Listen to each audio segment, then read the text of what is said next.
Really, the two things I want to say are, you got to be the hardest workers in the room, and don't fuck the opportunity up.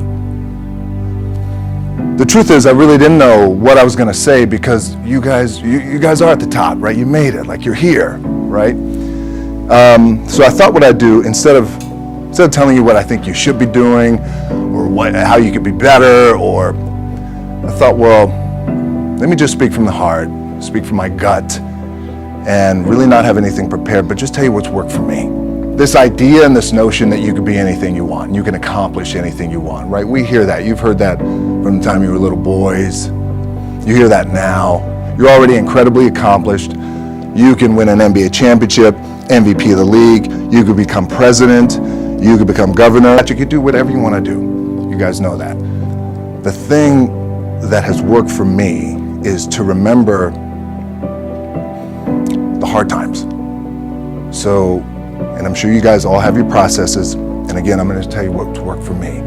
So before a big movie comes out, before, back in the days when I was wrestling with WWE, a WrestleMania match, anything big that would happen, I would always take a moment, and I'd just remind myself, all right, I was evicted when I was 14. We were kicked off the island. We couldn't live in Hawaii. Had no place to live. A lot of shit happened then when I moved to Nashville. I was arrested multiple times by the time I was 16 years old. Like, I remember that. And it allows me then to be present in the moment and understand, holy shit, the stuff I have around me right now, this is the shit that I dreamed of when I was a kid. I am here. I played for University of Miami, played with great teams. Warren Sapp, Ray Lewis, they were my teammates. They were balling. Warren Sapp was playing tight end that time. I was starting defensive tackle. Yeah, they moved him over to D-line, and he looked at me, he's like, yo, dude, I'm gonna take your spot. And I said, you ain't taking my fucking spot. He said, I'm gonna take your spot. I said, no, you ain't. We battled, and he took my spot. Now you can imagine how that fucked with me, because there goes my opportunity.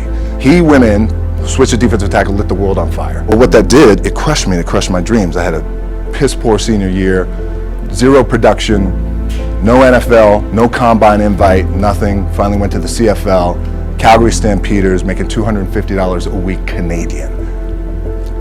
Now, I had to send that shit home to my wife at that time. Had no money.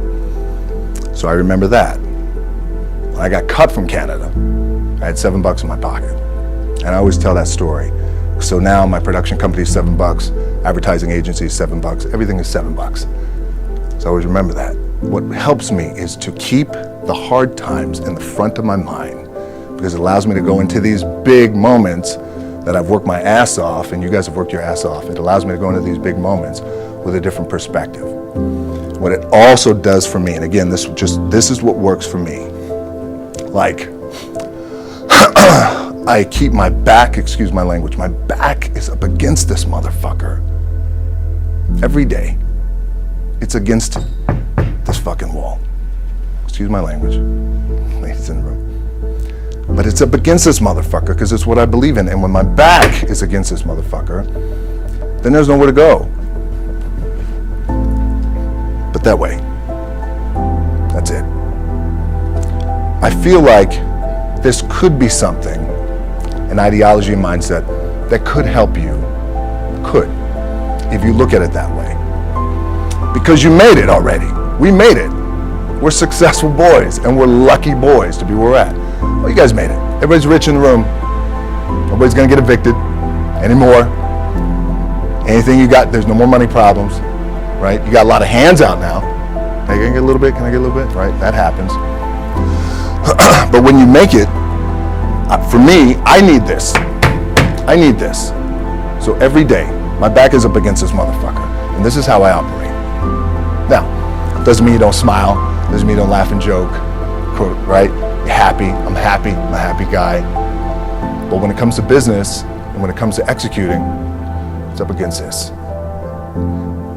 And I gotta go that way. And I don't give a fuck who is in front of me. They're not gonna stop me.